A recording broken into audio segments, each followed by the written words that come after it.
Hello, YouTube. Dorks of YouTube. Hi, it's me again. The strange train kid that doesn't do too well. Welcome back to another episode of Boiler Treatment. This will be our season finale for season 1. It's been amazing having my dad on the show. Yes, my dad, Eric Harder, our guest for today. Also the CMO of GCR. This guy. How's it going, eh? Yeah. So today we are going to be reacting to the Wellington train avalanche of 1910. I do know the Three Quarters with Heist has done an episode on this. There's been quite a few episodes on it, so we figured, might as well be an okay season 1 thing. So, without a further ado, let's go. On the last day of February 1910, rain was falling on the west slope of Washington's Cascade Mountains, which, along with Chinook winds that were melting the snow, was causing rivers to swell.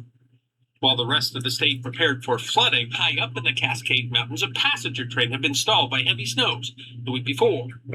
People on that train went to bed that night. They had reason to hope that the tracks would finally be cleared the next day. They were, apparently, completely unaware of the disaster to come. Okay. I don't know how we're supposed to react to that first part. Never mind. Great Northern Railway was once the northernmost transcontinental railroad route in the United States. Its transcontinental route ran from St. Paul, Minnesota to Seattle, Washington, crossing the rugged Cascade Mountains from Spokane to Seattle over 4,000-foot Stevens Pass. Named after John Frank Stevens, a famous civil engineer with the Great Northern Line, who in 1905 became chief engineer on the Panama Canal. Projects with the Great Northern was the 2.6-mile-long Cascade. Okay. What are those? What do we got there? Those look like electrified trains. In 1910? Yes. Jeez, that's actually strange. Why? How? What? Electricity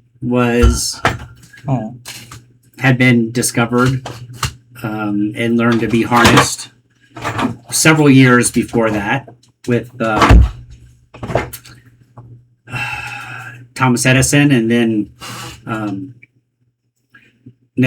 Tesla. And so they discovered, I know about this, they had a lot of tunnels on the Great Northern Line and steam engines. They didn't have diesel engines back then. They had steam engines, and steam engines make a lot of smoke, and it would cause problems for asphyxiation with the tunnels.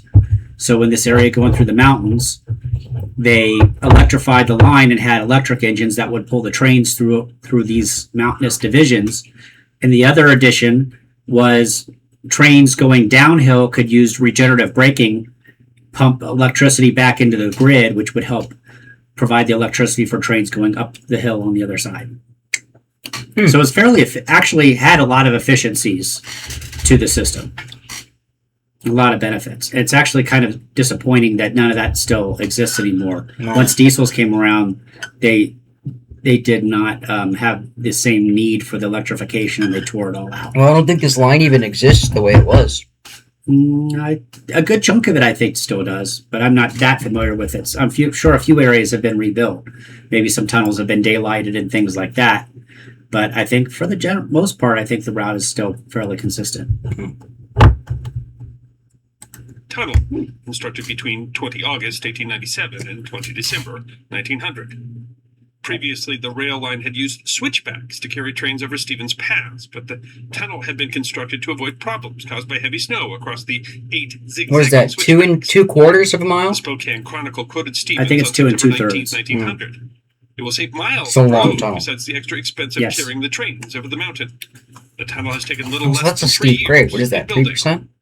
The newspaper reckoned that when the piece of engineering work is finished, I'm sure it's not. It will probably be the second longest tunnel in America. The point of building the tunnel was to reduce grade. A small railroad town called Wellington, the location of a depot, was founded at the west end of the tunnel in 1893. A Rushville, Indiana Republican said of Wellington, "The town is one of the wildest mountain sections of Washington, being in the valley of Stevens Pass at the foot of Mount Howard. Rich gold, silver, copper, and iron mines surrounded the little town. The Cascade Tunnel of the Great Northern emerges from the mountains at this point, and during midwinter season, falls of snow frequently handicap railroad traffic. Great drifts blocking and stalling trains for days at a time. While Boy, we looked at that picture for a long time.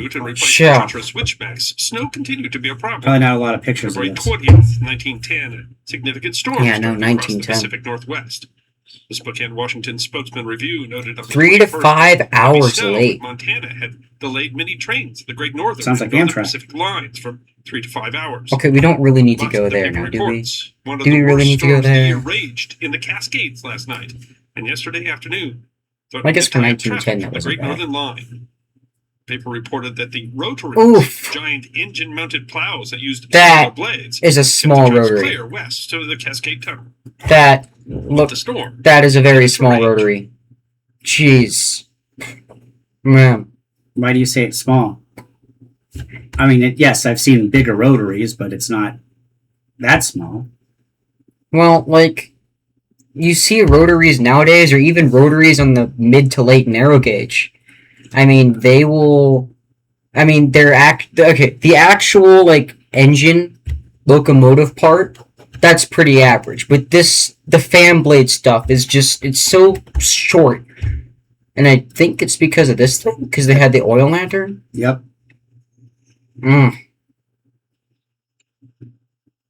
Or maybe that's just all the bigger they thought they needed to make it. Yeah. And I don't know that the blade itself is that much smaller. I don't know that it can be, because the size of the blade is dictated by the gauge of the track and of the equipment. So if your average equipment is about 11 feet, 10 and a half, 11 feet wide, you really can't get any wider than that. Otherwise, you're going to have clearance issues. Oh, right. And then they would have had like flanges and stuff towards the back that would have just cleared the right of way. But I think what you see on other rotaries that are more modern is they have wings that stick out that help to grab the snow in, that are wider, and then pull it into the blade.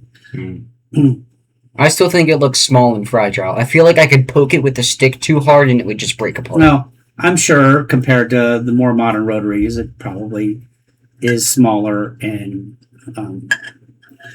they probably didn't, they didn't know how to build them at the time. Yeah. That's an early design. Yeah. Still, small in my eyes. Especially compared to a locomotive, like... And that's a small locomotive. Yeah. I mean, that's what? 440? Who knows? The Tacoma Times reported on the 26th that the snow blockade on the Great Northern Railroad grows worse each hour instead of better. The heavy snow fell all night in the mountains, completely wiping out what little work had been done to close the tracks. The paper noted that the 6 stalled passenger trains are standing today in the same 6. spot. They have been blocked for 3 days.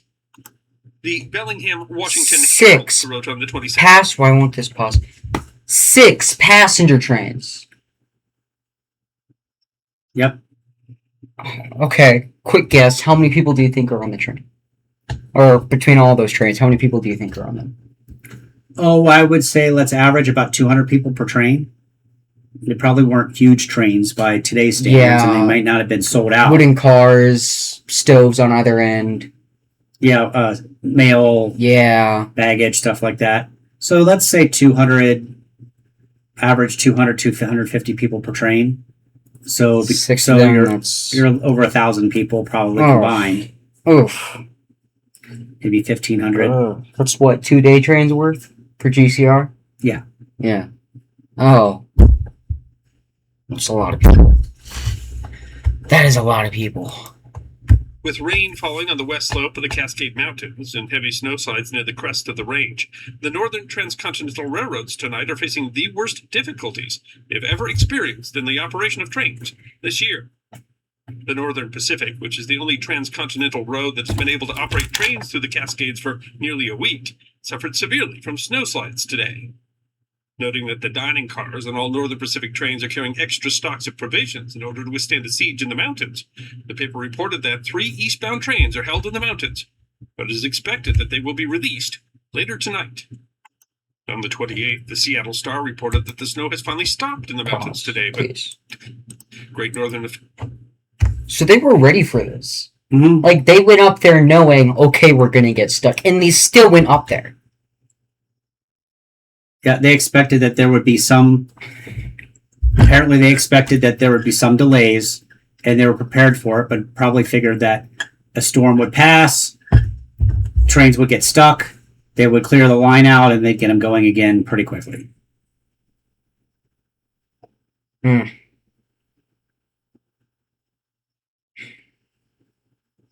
It's just dumb, honestly. Like, why go up there in the first place? Yeah. Yeah. I mean, tourist pharaohs nowadays, like Kimberson Toltec, DNSNG, if it gets to the point where they have to if they're preparing to bring extra food, then they're not going to run. Well, that's a tourist railroad. Remember, this was your only reliable transportation across the country back then, other than a horse and a stagecoach. Well, you could have gone south and then up north with Southern Pacific. Yeah, yes, but that's quite a ways out of the way, and days of delay, a lot of extra miles. Yeah. So people were counting on being able to get through. Oh. Not to mention mail. Oh yeah. Oh, this isn't gonna go well. This before aircraft, before highways. When the track will be cleared.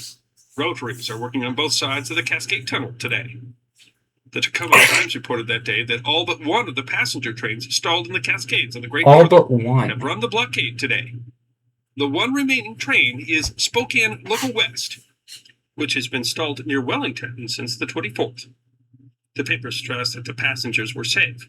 There is a diner on the train and supplies are hauled daily over the snow, but what was first an enjoyable experience for the 30 passengers on board has become monotonous after 5 days. Later reports said that some passengers had grown impatient and walked from Wellington to the next stop, a small place with a hotel called Scenic Hot Springs. The night of the 28th, the telegram lines cut and Wellington lost communication with the world. Oh. But the rest of the passengers remained on train number 25, along with a fast mail train, number 27, carrying no passengers, plus numerous Great Northern workers involved in clearing the tracks. Still, the passengers must have seen both figured. So, no communication, no power. They were sitting on top of a mountain. They've been up there for 5 days.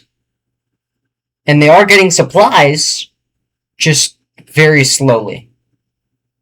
30 people on the train said, right?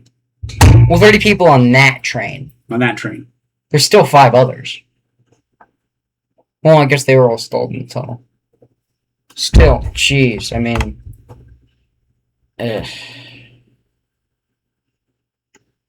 We took all the mail, we burned it for warmth. Oh, no. Yeah. And literally, light at the end of the tunnel, as the snow had stopped and rain was falling. On the train, Mrs. M.A. Coverton. This is gonna flash flood. Wedding anniversary, and Mrs. Stewart of British Columbia was returning from Spokane, where her husband had been killed in a railroad accident in July. John Gray, his wife, and foster child were returning from a visit to his wife's sister. So it's a nice photo right there. The Victoria, British Columbia Times reported that Charles Andrew, an engineer on the fast mail train who was sleeping aboard the train, was awakened from a sound sleep at 1 o'clock in the morning of March 1st. He lay still for a few minutes, unable to go back to sleep. A sound at 1 o'clock in the morning. What do you think that sound was? Don't know. Rocks falling, trees falling, bear. Bears would be hibernating. Yeah. Well, the other thing I'm wondering is, assuming that these trains had steam engines on them. Well, probably, because it would be electric helpers. Okay, then running out of fuel for the steam engine, how do they keep the steam engines? You could just put them out, honestly. Yeah, and then you have to drain them to keep them from freezing. Spot fires? Well, yes, but then what happens when you run out of fuel? Well, they're at a major terminal, so they might have had extra coal and water. Some. I know it had a water tower. I mean, Wellington had. And if you've got snow, you can shovel snow into the tender and get water, but you have to have the heat in order to melt the snow. We bought a bunch of train cars full of people with luggage and mail. Could be worse. You have train cars themselves. You could just train car, fireworks, train car, fireworks, train car, fireworks. Well, they will have had stuff for the coal stoves as well, so they probably would have had fuel. Yeah, but they're going to run out, and that's another thing is keeping the cars warm. Well, They're yeah. going to run out of fuel at some point. Well, think about it. They really didn't use much going up the grade because they were just being pulled. So they have almost a whole tender full of coal. That you can go through it fairly fast over even just a spot fire. Even if it doesn't, they do have to drain it. They have the electrics to pull them down. Was this actually on a section where it was electrified? Well, this was all electrified. Okay, I think so. That's what it said. that's what it was at the beginning. Yeah. I mean, this is still Wellington, so. The mental impression of impending disaster was so strong. Mental I finally walked to impression. the bunkhouse in Wellington, where the other men were sleeping, and sat down on the steps alone. A few minutes later, there was a rumble, then a roar, and then the earth shook, and the flying particles of snow cut off his view. And when it settled, where the trains had been a few minutes before, nothing remained. Mr. Gray recalled, we had all retired for the night, but not to sleep, as everyone seemed to expect the awful disaster. We were lying quietly when we heard the terrible crashing, and in a moment it was upon us. I cannot describe the sensation, but I could easily remember the funny noise and the cringing snow for 100 years, were I to live that long. My wife held me, and I had the baby close in my arms.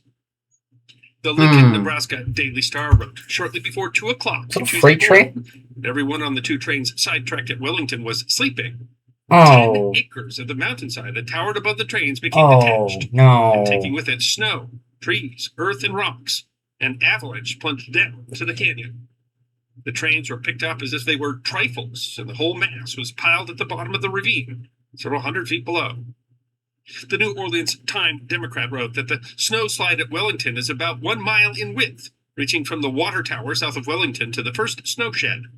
The equipment carried down the steep slope, including Oh, hey, look, it's the rotary. Full crew, Oh. all of whom slept in a bunk Oof. aboard the huge machine. Oof. Gray said suddenly all was tumult around us, and the car was crushed, I mean, as you might crush a cigar box with a sledgehammer. It seemed as though we were shot through the roof of the car. It was then my wife was torn away from me, but I still had the baby fast in my arms. Our car stayed with us to the last, but something got between the child and me, and I had to let go. It was pinned on all sides. If my leg was caught in something and broken. Something was shoved hard in my back, and my head and right arm were fast. I thought my arm would break at any moment. Attempts to rescue the trapped people started almost immediately. The Daily Times quoted Vaughn Ellis, who had been among the first who, hearing of the accident, came from City Hot Springs. Please The slide struck the train at 1:43 a.m. on Tuesday. Okay. So, this train just gets hit by a massive avalanche. 200 passengers asleep in the train cars. This dude gets pinned, loses his child. Or presumably his child. And his wife. And his wife. Maybe survived? I mean, yeah, wood cars, possible fire. I mean, snow, but still, possible fire. Fire is probably not the biggest concern, but these were wooden cars. Sure, I mean, they would have. So they would, most likely they were wooden cars. They probably disintegrate pretty quickly. The avalanche would crush them. And they're not well built. They're really not well built. You know, they're made out of wood. Well, yeah, even if they weren't, I mean, wood or not, I mean, still, even if they were steel, they weren't well built at the time. They were pretty much wheel, box, no, not even a box, crate, chairs. I mean, they were fairly, just get it point A to point B. You're not in there for that long. Oh. That. Oh. What do you think this is? What is that? To me, Roofing, maybe? yeah, or a pipe of some sort. I'm thinking possible air brake pipe. No, would they have had air? Yeah, they would have had air brakes. And at first I thought it was a tree, and then I think it's just a tree, but then what's on the end of it looks, unless somebody just took a can or something and stuck it on the end of a broken tree. Well, there's this, and then there's also this, like, shielding right here. Well, or that could just be, see, I was just looking at that as being joints of a tree, like an aspen or something that has joints in its trunk. but maybe not. I can't say for sure. Yeah.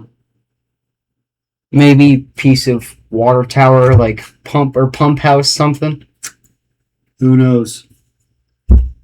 And, was it bent like that to begin with? Yeah. Dented and stopped at that time.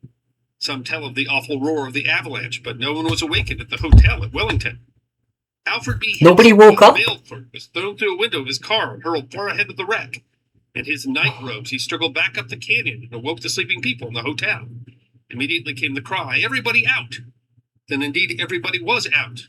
150 men rushed to their shovels and flew to the rescue. The Daily Star wrote that Hensel, the mail clerk, had a fractured collarbone and a broken arm. But still, he could count himself lucky. Of 8 mail clerks on the fast mail train, 8? he was the only survivor. The Star continues that Brakeman, Duncan, and conductors Purcell and Clary, who were in one of the cars that was smashed to splinters, escaped with slight bruises. In bare feet, they worked for hours, helping the injured and those caught under the wreckage. But many Great Northern employees did not escape. The Wilmington, Delaware Morning News reported that in addition to the passengers, 30 workmen who had been engaged in the battle against the drifts that had been holding the trains imprisoned in the mountains since February 24th were sleeping in the day coaches. But the Daily Star wrote that the day coach and smoker have not been found. They were smashed as completely as though tons of iron had fallen on them. The Fall River, Massachusetts Daily News quoted a Great Northern section hand named Ed Clark, who was among the first to reach the wrecked train. It was thundering and lightning when we ran out after the avalanche. It was dark as pitch when the lightning didn't blind us. We heard a faint moaning down the gulch and made a break for it. There were only 2 or 3 little railroad lanterns for light, and all around us we could hear trees snapping and other slides tumbling down. We stumbled and rolled down into the gully. We could hear the cries. Some had grabbed up axes, and when they ran out, and then the lanterns showed a row of hands beckoning in every little hole and opening in the coaches, we started chopping between the outstretched hands, so we began to take them out. We got some of them between out, the hands. Many died before we got to like them. one hand here, we one reached the spot. Ellis said of the scene, away on the summit of the Cascade Mountains. Is that a locomotive? Out all the evidence of the most. What? Is that a locomotive? Could be. It's hard to say.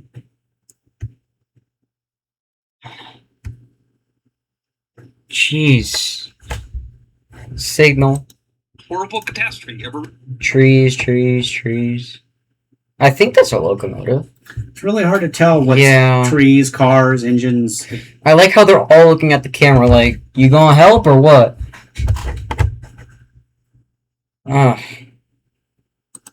Recorded in the history of the Northwest. There's no sign of a wreck. There's no piled up cars or overturned engines. All you can see is snow with scattered stumps and branches of trees.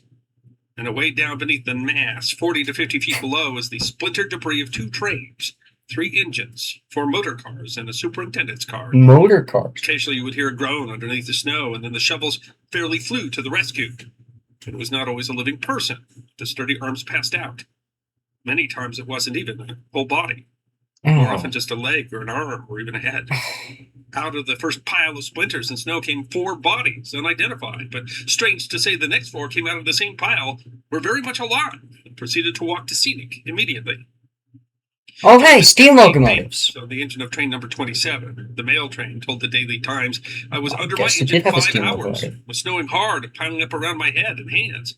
Twice I gave up and said, it's all off. But then the rescuers came. The Daily Star wrote that one woman was 2 rescued steam from a Pullman locomotives. after 12 hours in a prison of snow. News of the disaster and the need for help had still not reached the wider world. The New Orleans Times Democrat wrote that a messenger was dispatched at once to help. The first news of the disaster was brought by John Winsell of Wellington. He staggered into John Winsell of 18 Wellington. miles from Wellington and gasped out his story. He was so exhausted from his long fight against the snow that it was several hours before he could give a coherent story. Bit by bit, Winsell's disjointed utterances were placed together into a connected narrative. The avalanche came without warning. Winsell, who was at the W.H. Ballas Hotel, ran out to see the billows of snow settling up the tracks where the train had stood. Later, Winsell saw men carrying women and children from the partly buried coaches, which had been carried down the side of the gulch. He thought that 8 women and children were carried out while he looked on. Some of them moaned, and he knew, therefore, they were living. Gray had lost track of his wife and assumed that she was dead. but the child was yet within reach of my left hand, and yet the poor little fellow kept crying, "Papa, Papa." Feeling with his hand, he found that a piece of glass that stuck in the child's head. He managed to pull it out with his fingers. I arranged the pillow so that he would be more comfortable and not choke him. He cried piteously for a long time and then sobbed to sleep. The rescuers faced formidable difficulties. The morning news wrote that the great tree trunks that were carried down by the snow are entangled with the wreckage of the cars and other equipment and make it difficult to get at the bodies. Frequently, when an opening is made in the side of a car, the snow rushes in the hole and retards the work of rescue. The Daily Star wrote that the rescuers themselves are in a perilous position, for the danger from snowslide is not over.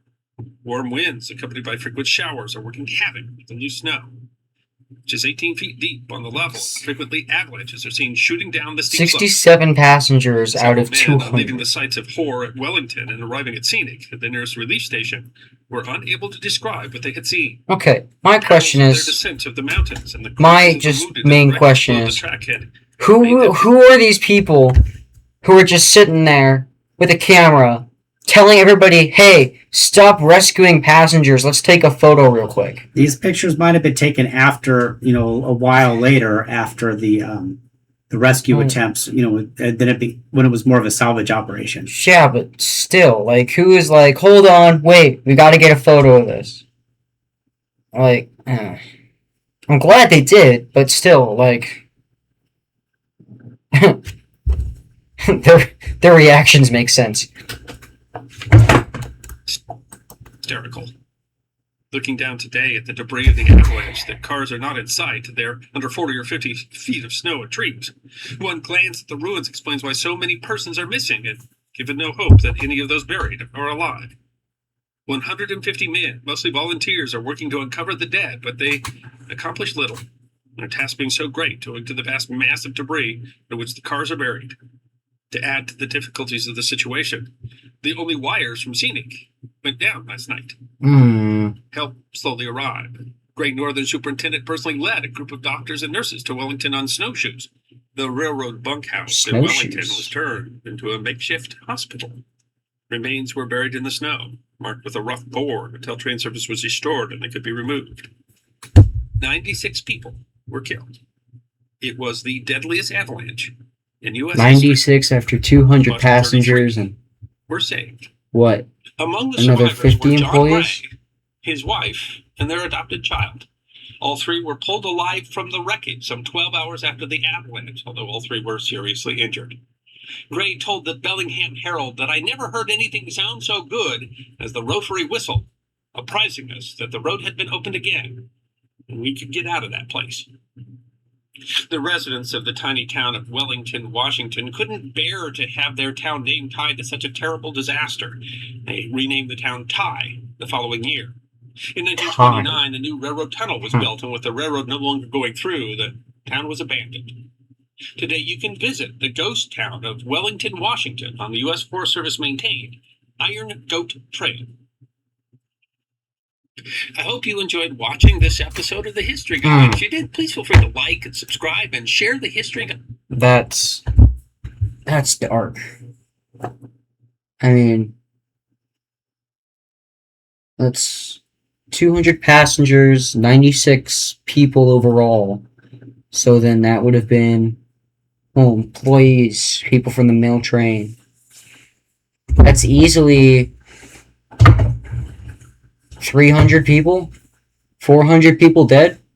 No, it said 96. Right. It said 96 people dead and then 33 survivors or something. So not everybody was in the avalanche. Right. So 96 oh yeah. Because then you had the people that were sleeping in the right. hotel. Some of the passengers were in the hotel. Still, I mean... Oof.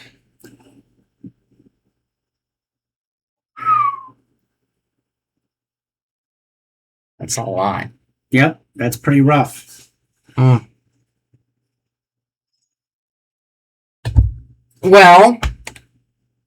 on that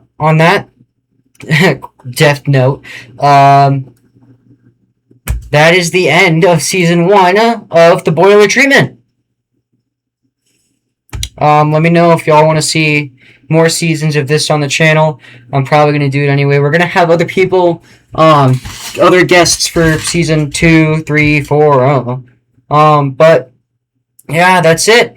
Thank you all so much for watching, and I will see you in future videos.